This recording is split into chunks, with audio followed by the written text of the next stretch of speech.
14절까지 말씀입니다.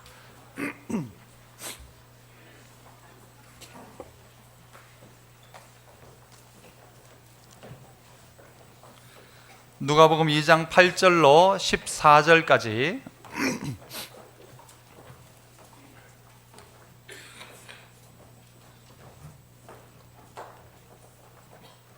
자, 제가 8절 먼저 읽습니다. 그 지역의 목자들이 밤에 밖에서 자기 양떼를 지키더니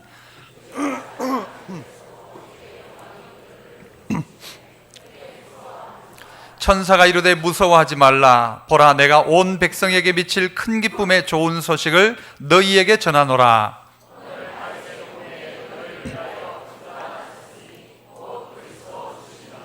너희가 가서 강보에 쌓여 구유에 뉘어 있는 아기를 보리니 이것이 너희에게 표적이니라 하더니,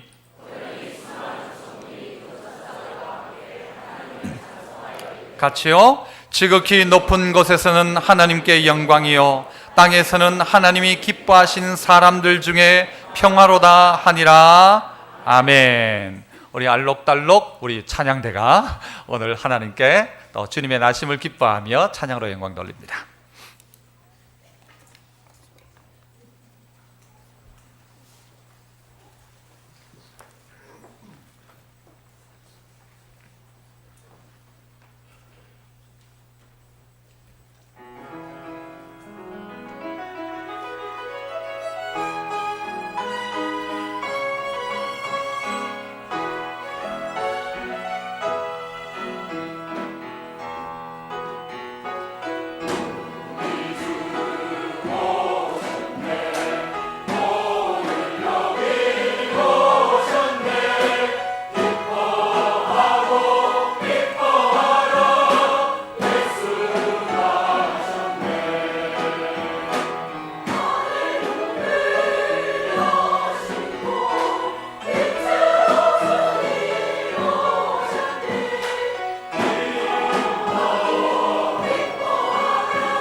아멘. 감사합니다. 좀 생뚱맞긴 하지만 이 찬양을 듣고는 아멘이 아니고 얼쑤 해야 될 것 같습니다. 주님의 오심이 우리 가운데 정말 큰 기쁨이고 온 성도들 모두에게 정말 감격되었으면 좋겠습니다. 오늘 저는 이 성탄의 이 복된 날 가운데 우리 구주 예수 그리스도, 우리를 구원하신 구주 예수 그리스도라는 제목으로 함께 이 성탄의 메시지를 나누어 보고자 합니다. 오늘 이 본문을 보시면 우리가 잘 알 수 있는 것처럼 목자들에게 예수님이 이 성령께서 가장 먼저 나타나셔서 예수님의 탄생의 내용들을 가장 먼저 말씀해 주셨다는 것입니다. 그런데 이 마태복음과 이 누가복음을 비교해 보셔야 됩니다. 이 탄생 기사가 나오는 마태복음은 예수님이 왕이다라는 것을 가르쳐 주기 위해서 아브라함부터 시작한 족보를 이야기합니다. 그래서 예수님은 다윗의 후손인 왕가의 왕이시다라는 것을 가르쳐 주고, 그러다 보니까 동방박사를 통해서 어떻게 해요? 경배하는 장면, 황금 유향 모략을 가지고 경배하는 왕이신 예수님의 모습을 나타내 줍니다. 그러나 누가복음에서는 예수님의 나타남 전에 세례 요한을 이야기하고 그 전 과정을 쭉 이야기하면서 사람으로 오신 예수 그리스도를 우리에게 가르쳐 줍니다. 그러다 보니 누가복음 오늘 2장에서도 이 왕의 어떤 탄생보다가는 너무 초라한 모습의 탄생의 모습을 우리에게 보여주고 있죠. 그런데 특별히 동방박사가 아니라 이 누가복음에서는 목자들에게 나타나셨다는 것입니다. 우리 구주 예수 그리스도께서 이 땅에 오심 가운데서 이 성경에 나타나는 내용들을 왜 하필 목자일까? 어쩌다가 이렇게 천사가 쭉 오는데 밤에 걸린 게 목자일까?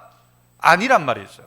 원래부터 목적하는 바가 있어서 이 성령께서 또 하나님의 사자를, 천사들을 누구에게? 목자에게 보내어서 예수님을 가장 먼저 경배할 수 있는 기회를 목자들에게 주었다는 것입니다.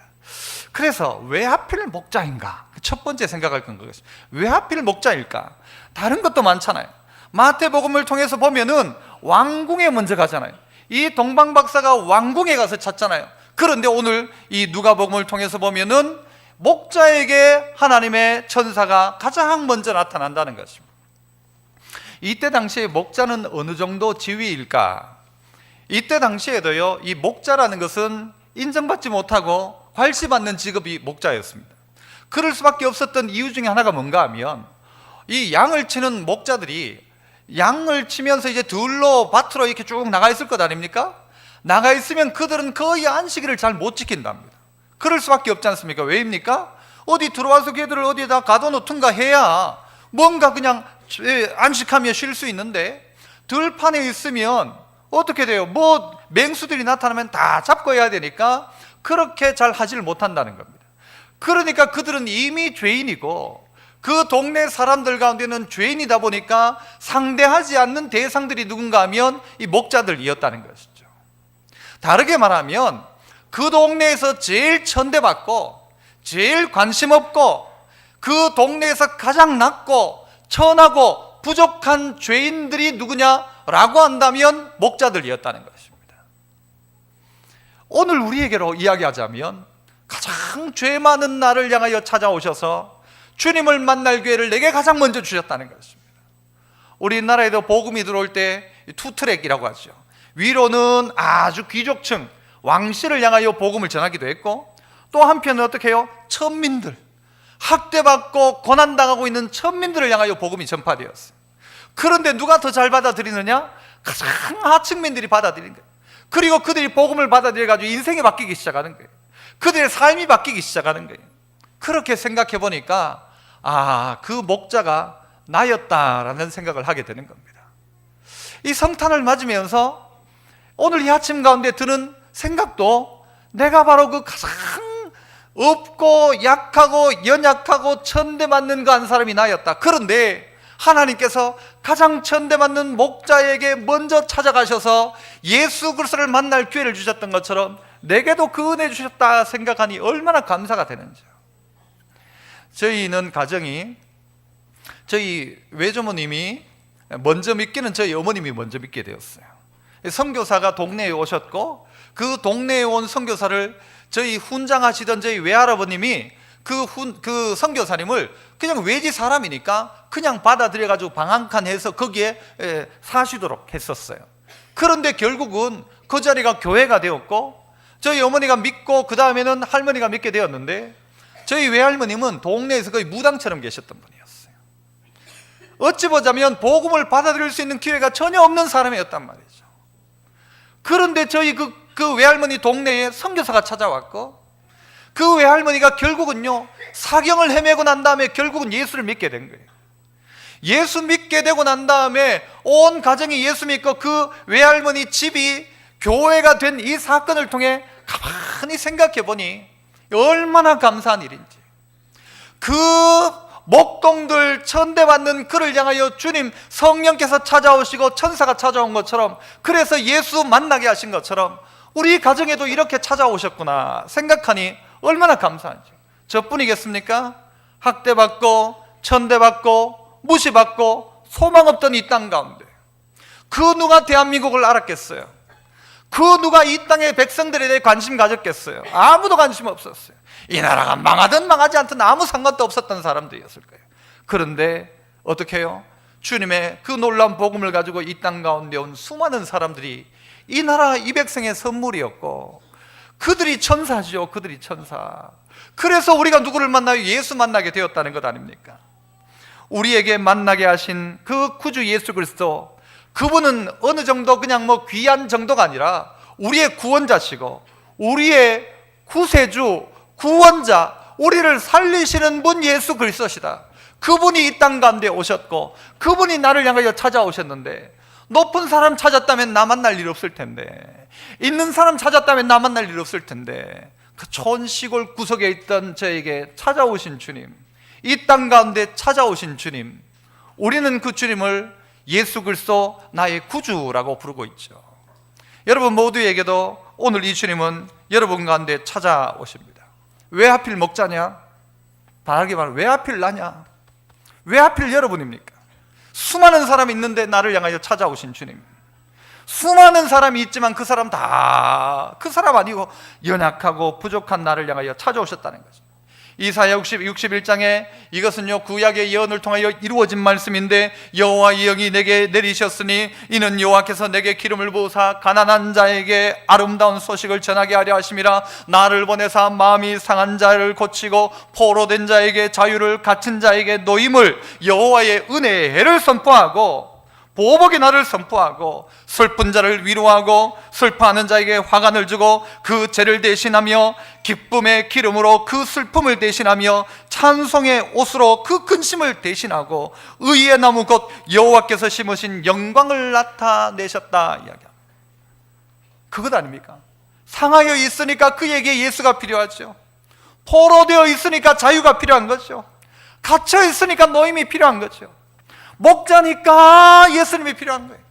남들은 다 자고 있는데 잠자지 못하는 목자니까 그 시간에 만난 빛 가운데 나타난 여호와의 영광을 보고 찾아온 천사를 보고 깜짝 놀라는 거예요. 어떻게 나를 향하여 찾아오셨을까? 바울은 그런 이야기하죠. 형제들아 너희를 부르심을 봐라. 너희를 부르심을 봐라. 육체를 따라 지혜 있는 자가 많지 아니하며 능한 자가 많지 않고 문벌 좋은 자가 없다. 너희 가운데 잘난 사람 누가 있냐? 너희 가운데 공부 잘하는 사람 누가 있냐? 너희 중에 능력 있는 사람이 어디 있냐? 우리가 다 우리 자신을 보니까 죄인 중에 괴수라. 죄인 중에 괴수예요. 이게 그러니까요 하나님의 뜻이죠. 목자 찾아오신 이유가 뭔가? 세상에 가장 천대받고 약하고 보잘것없고 알아주지 않는 그 사람. 사람들은 전부 잘난 사람 찾아가고 능력 있는 사람 찾아가는데 이 하나님은 그 동네에 가장 천대받는 사람, 들어갈 집도 없어서 밤이슬 맞으면서 밤새워 양을 지키고 있는, 그래야만 먹고 사는 그를 향하여서 찾아오셨다. 그만 찾아가신 것이 아니라 나를 찾아오셨다. 이 사실 자체가 얼마나 감사한지. 그래서 아침에 짧은 그 칼럼 하나를 읽었는데요, 제가 아는 어떤 분의 칼럼인데, 성탄절에는 울어야 합니다 그렇게 썼더라고요. 성탄절에는 울어야 합니다. 이 운다는 게 슬퍼서가 아니라 주님께서 내게 베푸신 게 너무 감사해서 눈물이 나는 거예요. 저도 예배 드리면서요 막 눈물이 나는 거예요. 약간 나를 향하여 찾아오신 주님, 어떻게 나를 향하여 뭐가 있다고 찾아와요? 내가 그 사람한테 뭘 해줘가지고 뭐 덕될 게 있으면 좋은데 찾아오고 해주겠는데 아무런 그런 것도 없고 오셔가지고 한다는 건 죽을 수밖에 없고 나 대신. 그런데 그 주님이 날 찾아오셨다. 너무 감사한 것이죠. 그래서 한번 따라합시다. 왜 하필 나입니까? 이게 너무 감사한 거예요. 왜 하필 나입니까? 허구 많은 사람 중에 날 찾아오신 주님 너무 감사하고, 그 천사를 통하여서 주님 만나게 하신 그 놀라운 은혜가 너무 감사한 것이죠. 아침에 이제 그 CTS였나요? 보니까 누가 나오는가 하면 여러분 보신 분도 있을지 몰라 무당이 나왔더라고요. 보신 분 있나요? 무당이 지가 산에 가서 무슨 제가 다 자세히 못 들었는데 산기도 하다가 자기 그냥 기도한 거죠. 무당이 하는 기도를 하고 있는데 갑자기 십자가를 보게 된 거예요. 십자가를. 그리고는 당장요 그거 다 치우고 하나님 살아계시다 깨닫거든요. 회심하면서 막 고난도 있었고 한데 그가 회심한 이야기를 하더라고요. 그 이야기 들으면서 우리 외할머니 생각났어요. 우리 집도 그렇다. 우리 집뿐입니까? 여러분 할매는 뭐였습니까? 여러분 할매는 뭐였습니까? 저 산에 가고 나무에 절하고 했던 그런 우리였단 말이에요. 그런 우리, 주님이 우리 가운데 그런 은혜 주지 않았다면 아무도 믿을 리 없어요. 다 그냥 멸망할 인생인데 이를 향하여 주님 찾아오셨다는 사실이 너무 감사한 거죠. 너무 감사하고, 야, 그 무당이요 그때 바뀌고 난 다음에 얼마나 믿음 생활 잘하는지. 제일 먼저 누구 전도했게요? 자기 제자 전도했대. 제자. 무슨 제자예요? 이 무당 제자, 무당 시키려고 왔던 제자를 전도해가지고 무당 제자부터 내가 신을 바꿨다 그래가지고 예수 믿기 시작한 거예요. 놀란 일들이죠. 이 땅에 어찌 보면요 가장 망할 대상 누군가? 무당, 우상 숭배자들, 거짓말하고 술객들. 그러나 그들 향해 찾아오셔서 바뀌어서 이 자리에 앉아있지 않습니까? 이전만 하더라도 대나무 흔들던 사람이 이 자리에 앉아서 기도하기 시작하고, 이전에 산에 올라가가지고 도포장 같은 거 입고 막 보살로 살던 사람이 오늘 이 자리에서 구원의 감격을 한다. 얼마나 감사한 일이고, 이거는 깜짝 놀랄 일이고, 감격의 눈물을 흘려야만 마땅한 우리 자신이라는 사실을 깨달아야 한다는 것이죠. 두 번째는 오늘 이 우리 구주 예수 그리스도를 통하여 우리에게 주어진 바가 뭔가 하면요, 구체적으로 이야기하는 바로 그들은 다 두려워했어요. 목자들은 두려워했어요. 깜짝 놀랐죠. 그런데 그들에게 뭐라고 합니까? 큰 기쁨의 좋은 소식을 너희에게 전한다 그랬어요. 그 가장 연약한 자에게 주시는 큰 기쁨의 좋은 소식이 뭘까 도대체? 큰 기쁨의 좋은 소식. 여러분은 뭘 하면 크게 기뻐하겠습니까? 여러분은 뭘 하면 좋은 소식이라고 하겠습니까? 혹시 사놓았던 주식이 막 팍 오르면 좋은 소식입니까? 어디 누가 백마탄 왕자가 오면 좋은 소식입니까?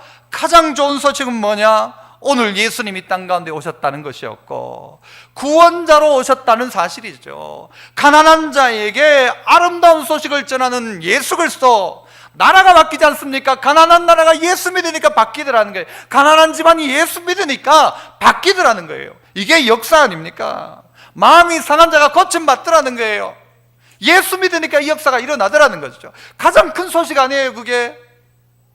제 아내가 지금요 B형 독감이 걸렸어요. B형 독감이 걸려가지고 이 막 먹지도 못하고 그래가지고는요 막 탓은 누구 탓하는가 하면 남편 탓하고 막 그래가지고 뭐 기도도 안 해주고 막 이래가지고 오늘 또 나오면서 아내가 다 기도하고 막 은혜를 달라고. 그런데 아픈 가운데서는요 훨씬 더 그게 큰 거예요. 은혜란 게 기다려지는 거예요. 아프니까 은혜가 필요한 거예요. 생생한 사람들은 그런 기도 안 한단 말이에요. 아프니까 기도하기 시작하는 거예요. 하나님 은혜를 달라고, 하나님 고쳐달라고. 먹지도 못하니까. 여러분, 그런 자에게 가장 큰 기쁨의 좋은 소식이 뭐예요? 치료받는 거죠. 고침받는 거죠. 그런데 우리의 영혼에 죽었던 최종적인 사망 판정, 그거 우리 받고 있는 우리에게 예수님 오셔서 살려주신 거예요. 구원자죠. 살려주신 거예요. 좋은 소식 준 거예요. 갇혔는데 풀어준 거예요. 해방시켜 준 거예요. 우리를 어제 말씀처럼 형제라 부르시는 거예요. 얼마나 기쁜 일입니까? 나를 모른 척해도 내가 뭐라 말할 수 없는데 주님이 나를 아는 척하는 거예요. 그리고 나는 너를 형제라 부르기를 나는 부끄러워하지 않는다. 나는 너 구원할 거야. 나는 너 내 동생인 줄 알아. 나는 너 책임질 거야 라고 하시는 그 주님의 음성이라는 것이죠. 주님은 우리에게 큰 기쁨의 좋은 소식이라고 예수님 스스로를 우리에게 그렇게 이야기하시는 거예요. 그런데 우리는 그렇게 생각하고 있는가? 예수님이 큰 기쁨의 좋은 소식인가? 아니면 누가 돈 한 뭉치 주는 게 훨씬 더 큰가? 뭐가 더 크다 생각하십니까 여러분? 이론적으로 말고 현실적으로 돈 1,000만 원 주는 게 더 기뻐요? 주님 내 구원했다는 게 더 기뻐요? 답은 물론 이거겠죠. 그러나 속은 어떨까요 여러분? 이왕 구원은 받아놓은 당상이고 돈 줬으면 좋겠다, 이게 더 기뻐하지 않습니까? 내 진짜 기쁨이 주님이 내가 너희의 가장 큰 기쁨, 좋은 소식이다라고 했지만 나도 맞습니다라고 하고 있는지, 아니면 나는 그거 말고 딴 거를 자꾸 원하고 있는지. 우리 어른들이 자주 부르는 찬송이 있죠.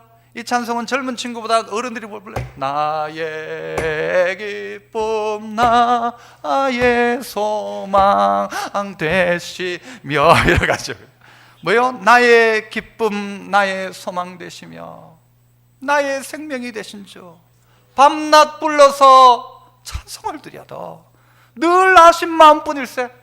해도 아쉬운 거예요. 주님 좋고 주님 좋다고 해도 아쉬운 거예요. 늘 아신 마음뿐일세.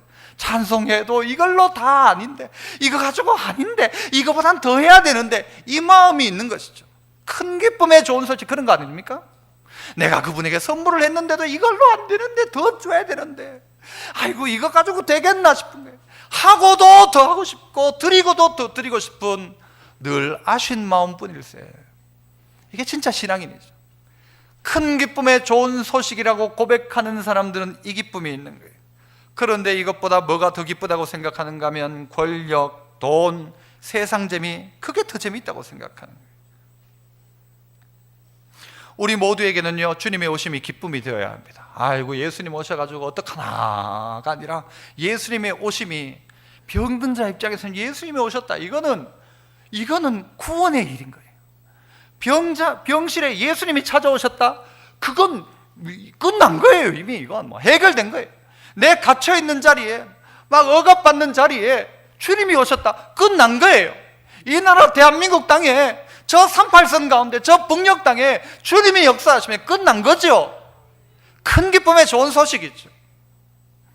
그래서 우리는요, 어떤 책임이 있는가 하면 이 좋은 소식을 가지고 사는 사람답게 살아야 돼요. 큰 기쁨이라고 하는데 우리는 적은 기쁨하면 안 된단 말이에요. 큰 기쁨이라고 할 땐 큰 기쁨이 있어야 돼요. 너에게 좋은 소식이라고 할 때 이게 내게 진짜 좋은 소식이 되고 아멘이 되어야 된단 말이에요. 그런데 이게 이해가 안 돼. 뭐가 큰 기쁨이냐, 뭐가 좋은 소식이냐, 이게 여러분에게 이해가 되어져야 된단 말이에요. 여러분이 어떤 자라고 생각하면 이해가 되는가 하면, 내가 목자다, 가장 비천한 자고 가장 연약한 자고 가장 소망 없던 자였던 나에게 주님이 찾아오셨다. 기쁨이죠. 단테의 신곡에서는 이런 이야기가 있답니다. 어떤 사람들을 지옥에 다 몰아넣었어요. 그러니까 이 지옥에 있던 사람들이 새로 오는 사람들을 보고 묻는 거예요. 너는 도대체 무슨 죄를 짓고 여기 왔냐 하니까 말을 못하는 거예요. 그런데 옆에 있던 안내하는 사람이 뭐라고 이야기하는가 하면, 여기 지금 지옥에 온 것들은 다른 죄 때문에 온 게 아니라, 다른 죄가 아니라 이 사람들은 세상에 살 때에 믿는다고 하면서 기쁘게 살지 못하고 늘 우울하게 한숨만 쉬며 산 죄 때문에 여기 왔다. 지금 표정 빨리 다 좀 보세요. 믿으면서도 불구하고 기쁘게 살지 않고, 큰 기쁨, 좋은 소식으로 살지 않고 늘 한숨 쉬고 살며 불평하고 살았던 그들이 이 자리에 왔다. 이게 꼭 성경에 적힌 건 아니니까 여러분 뭐 갑자기 막 나도 지옥 가겠다 이렇게 생각하지 마세요. 천국 가는 건 믿음으로 가는 거니까. 하지만 여러분, 이건 분명한 사실입니다. 큰 기쁨의 좋은 소식을 주셨다면 큰 기쁨의 좋은 소식 가지고 살아야 마땅하다는 거예요. 그런데 큰 기쁨의 좋은 소식인데도 불구하고 기뻐하지 않고 산다면 그건 죄란 말이에요. 예수님이 오셨는데도 인상 빡 쓰고 있다? 그건 잘못됐단 말이죠. 안 그렇습니까? 인상 쓰고 계신 여러분, 여러분 이제 한번 판별을 해보세요. 옆 사람이 천국 갈 사람인지 안 갈 사람인지 한번 옆 사람 한번 보세요. 옆 사람 한번 보세요. 인상 쓰고 있으면 옆 사람 천국 갈 것 같습니까? 예. 우리 안에 그 기쁨이 있어야 돼요. 그런데 어떤 사람들이 교회만 오면 밖에서 싹 웃다가도 교회만 오면 그런 사람이 있어요. 왜냐하면 예배를 엄숙하게 드려야 된다. 그래서 그런 사람이 있어요. 그것도 그분들의 신앙이겠지만 주님 앞에 올 때요, 이 억눌렸던 마음이 이 안에만 들어오면 다 풀려야 돼요. 다 이해가 되고 다 공감이 되고, 그 자리가 예수님께 나오는 자리 아닙니까? 옆 사람이 어떻다, 누가 어떻다, 그 아니란 말. 나하고 주님 생각해 보니까 내 같은 놈 구원한 거고 이거 생각하면 옆 사람 이거는 뭐 이 사람은 죄인도 아니야. 나를 생각하면. 누구 죄가 커요? 옆 사람 죄가 커요? 내 죄가 커요? 내 죄가 크지. 내 죄가. 왜? 누구 죄니까? 내 죄니까 내 죄가 큰 거예요. 오늘 우리에게 큰 기쁨의 좋은 소식인가? 진짜 큰 기쁨인가 내게? 아니라면 잘 생각해 보셔. 예수님의 오심이 내게 정말 큰 기쁨인가? 예수님의 오심이 정말 내게 좋은 소식인가? 우리가 흔히 이야기할 때 자기 얼굴 책임지고 살아가라 해요. 예수 믿는 사람은 자기 얼굴 책임져야 합니다. 누군가가 볼 때 저 사람 예수 믿는 사람이구나, 이게 보여져야 된단 말이죠. 어떤 택시 운전하시는 분이요, 어떤 사람이 동네에 이사 와가지고 이 동네에서는 어느 교회 가면 좋겠어요? 교회가 어디 있어요? 하니까 그 운전사분이 뭐라고 하는가 하면 요 교회 가라고, 요 교회. 왜 요 교회 가요? 하니까 자기는 교회 안 다니는데 내가 택시를 타고 늘 이쪽으로 왔다 갔다 하는데 딴 교회 사람은 안 그런데 이 교회 사람은 교회 마치고 나올 때 전부 웃더라는 거예요. 그러니까 이 교회 가라는 거예요. 내가 딴 건 모르는데 이 교회 사람들은 교회 갔다 오면 전부 웃더라. 딴 교회 사람은 갔다 오면 인상수가 막 설교가 오늘 왜 길게 하는 거야 이러면서 예를 들어 그렇게 나왔던 거지. 그러니까 그 웃으며 나오는 교회 혹시 이름 아세요? 어느 교회인지? 에이, 우리끼리 하는 이야기죠. 그랬으면 좋겠다는, 진짜 그래야 되죠. 예배 드리고 나오는 사람이 죽었다가 살았다 이 마음으로 나와야죠. 오늘만 내 살아났다, 오늘 내 말씀 듣고 살아났다, 이렇게 되어야 마땅한 게 예수님이 그래서 왔다니까요. 갇힌 자, 상한 자가 고침받는 자리가 예배의 자리죠. 예배의 말씀이 선포될 때만 막 살아나는 거예요. 막 시들었던 그 꽃에 물을 주면요, 꽃이 막 쫙 살아나잖아요. 푹 죽었던 게 벌떡 일어나잖아요. 그래야 된단 말이죠. 그러니까 이게 큰 기쁨의 좋은 소식이란 말이에요. 그 얼굴을 보면 알 수 있단 말이에요. 관리하란 말이에요. 내가 기쁘지 않다면 문제가 있다는 것이죠.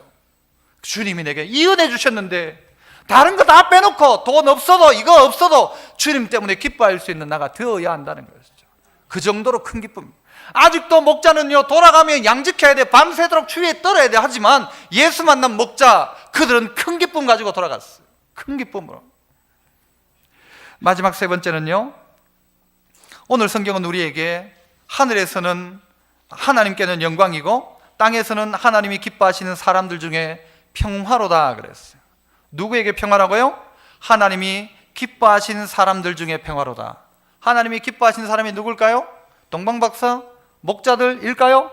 아니요, 이 땅의 모든 사람을 위해서, 모든 사람을 형제라 부르기를 부끄러워하지 않았다 했죠. 모든 자예요. 그들에게 주님이 주고 싶은 게 뭔가 하면요, 평화를 주고 싶다는 거예요. 하늘에는 영광, 이거는 이미 영광이고, 땅에서는 하나님이 기뻐하심을 입은 그 사람들에게 평화가 되어야 한다는 것입니다. 이 평화라는 것은 무엇일까요? 우리에게 주어진 기쁨이 전달되어지면 그게 평화인 것입니다. 이 기쁨이 내 것만으로 끝나면 평화가 되지 않습니다. 여러분, 땅 가운데 한 사람만 막 부자고 전부 다 굶고 있어. 그러면 뭔가 바뀝니다. 뭔가 일어납니다. 그래서 있는 사람 거 뺏든가 폭동이 일어나든가. 있는 사람이 어떻게 해요? 그들에게 나눠주면요, 아무 문제가 없어요. 그래서 경주 최 씨는 자기 사방 몇 리라고 했으면 100리라고 했나요? 몇 리라고 했어요. 그 안에 굶어 죽는 사람 없게 해라. 그게 부자 최 씨의 그들의 각오였어요. 내 주변에 내가 여기 있는데 이 땅에서 못 굶어 죽는다는 거죠. 파동에 굶어 죽는 사람 없게 해라. 파동 땅에 아무도 자살하는 사람 없게 해라. 그거죠. 오늘 이 땅의 평화가 뭘로 이루어집니까? 누가 어떻다, 뭐가 어떻다 비난하고 판단하잖아요. 우리나라 정말 잘못된 거예요. 무슨 문제만 있었다면요, 희생양을 다 찾아요. 희생양을 찾아요. 이러면 이게 문제다, 누가 문제다, 대통령이 문제다, 어떻게 그렇게 자꾸 찾아요? 전부 우리애란 말이에요. 우리.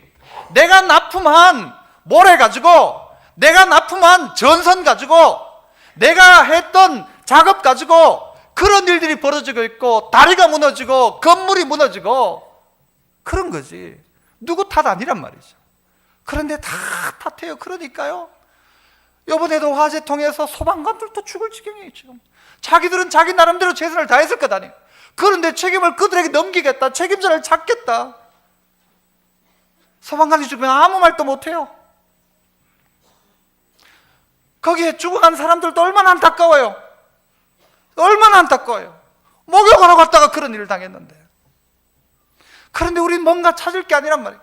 누구 책임자를 찾을 게 아니고, 오늘 우리 각자의 자리에서 어떻게 이 평화를 만들어낼까? 똑바로 들여 넣어야 될 철근 다 빼먹고 자기 뒷배를 챙기니까, 철근이 가늘어지니까, 한 번 흔드니까 무너지고 흔들리죠. 그 누가 다 빼먹었어요? 그 중에 예수 믿는 사람 없다 말할 수 있나요? 이렇게 굵은 철근을 넣어야 되는 자리에 요만한 철근을 넣으니까 건물이 흔들거리지. 세면을 10포를 넣어야 마땅한데 7포만 넣고, 좋은 모래 써야 되는데 바닷모래 쓰고, 그게 결국은 이 땅의 문제 아닙니까? 전부 자기 욕심. 남의 평화를 깨면서 자기 평화를 지키겠다는 것이죠. 남은 어떻게 되든 상관없고 내만 되면 된다는 거죠. 누군가는 아파서 눈물을 흘리고 있는데 나는 의기양양 승리했다고 생각하죠. 이 땅의 평화 어떻게 이루어지는가? 이 땅의 진정한 평화는 하나님이 기뻐하신 사람들 중에 평화로다. 누구를 통해서 이루어지는가? 이 목자 통하여서 이루어져요. 천대받던 목자가 그 일을 하는 겁니다. 예수 먼저 만난 우리가 그 일을 하는 것입니다. 그게 이 땅의 평화란 말이에요. 예수님 오셨으니까 그냥 평화가 막 자동적으로 이루어지는 게 아니라 기뻐하심을 입은 사람들 중에 평화가 시작되어야 되죠. 그래서 그 평화의 이유를 묻는 사람들이 찾아와야 되죠. 그 평화, 그 평화. 이 평화는 무엇으로 가능합니까? 우리는 그의 기르시는 양일 때 가능한 것입니다. 우리가 그의 양이 될 때, 목자 없이 살고 있던 양같이 유리하고 있던 우리에게 목자가 오셨다는 거예요. 그 목자가 오시니까 양떼 가운데는 평화가 이루어지는 거예요. 우리의 진짜 목자가 오신 거예요. 그 목자가 올 때 우리 가운데는 평화가 있어요. 양들은요, 평화롭지 않으면 풀을 뜯지 않는답니다. 양은 불안하면요 먹질 않아요. 불안한데 먹으면 탈나는 거예요. 그러니까 양은 언제 먹는가 하면요, 목자가 지켜줄 그때 안전하다 생각할 때 먹는 거예요. 쉴만한 물가예요. 잔잔한 물가예요. 그 초장, 푸른 초장 쉴만한 물가에서 목자의 인도를 받을 때 여호와는 나의 목자시라 고백할 그때에 진짜 평화가 있는 것이죠. 이 평화가 우리만의 평화로 있다면 이건 반쪽짜리 평화입니다. 가짜 평화입니다. 이 평화가 누군가에게도 다 평화가 되어야 돼요.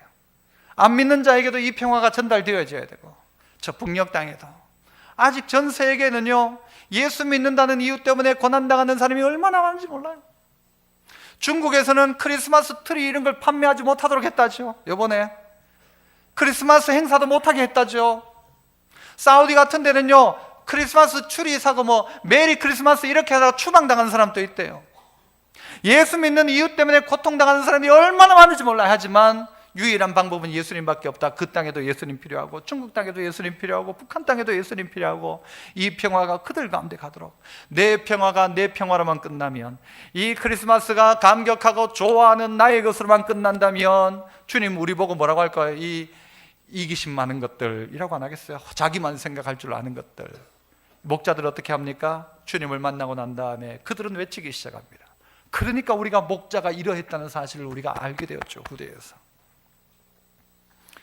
그래서 이 땅을 위로하는 성도가 되어야 하고, 이 땅의 아픔에 함께 동참하는 성도가 되어야 합니다. 어떻게 하면 좀 더 즐겁게 성탄을 보낼까? 이거는 주님이 좋아할 이야기가 아니에요. 내 즐거워라고 성탄이 있는 게 아니란 말이죠. 주님을 기뻐하고 그 주님이 우리에게 원하시는 바를 곰곰이 생각하는 성탄.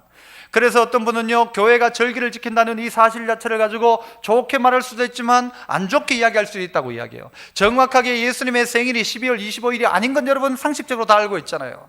그리고 예수님의 그 생일이 언젠지는 누구도 모른단 말이에요. 하지만 후대가 나를 정해서 지키는 의미는 있단 말이에요. 그런데 이 하루만 지키고 나머지 생각하지 않는다면 차라리 이렇게 한 것이 문제일 수 있어요. 이 한 해 동안 계속 주님의 오심을 묵상한다면 이 하루가 더 큰 의미이겠지만, 하루만을 위해서만 있다면 문제 있다는 것입니다. 주님의 오심이 내게 어떤 의미일까? 그 주님은 우리 구주 예수 그리스도이십니다. 그분이 우리 모두에게 왜 하필 나에게 찾아오셨는가? 왜 하필 목자? 왜 하필 우리 집에? 왜 하필 그 그토록 우상 숭배하고 잘못된 데 빠져있던 나에게 주님 찾아오셨을까 감사하시고, 더 나아가서 정말 모든 사람에게 진짜 기쁨을 가르쳐 줄 수 있는 그런 성도 다 되시기를 바랍니다.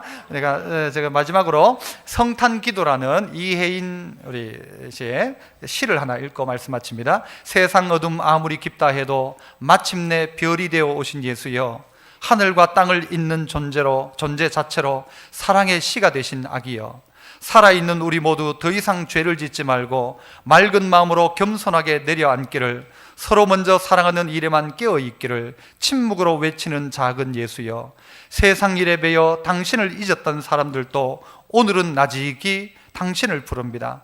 평화를 갈망하는 온 인류가 하나 되기 위해 진통 겪고 몸살 앓는 이 세상에 울면서 내려오신 평화의 아기, 기쁨의 아기여, 진정한 성탄 선물은 당신으로부터 받아서 우리가 이루고 나누어야 할 평화의 기쁨뿐임을 다시 알아듣게 하소서. 당신 만난 기쁨으로 첫눈 내리듯 조용히 처음으로 속삭이게 하소서. 메리 크리스마스라고 모든 이웃에게. 여러분, 이 은혜가 있기를 원합니다. 이 시간 우리 유아 세례 곧장 거행하도록 하겠습니다.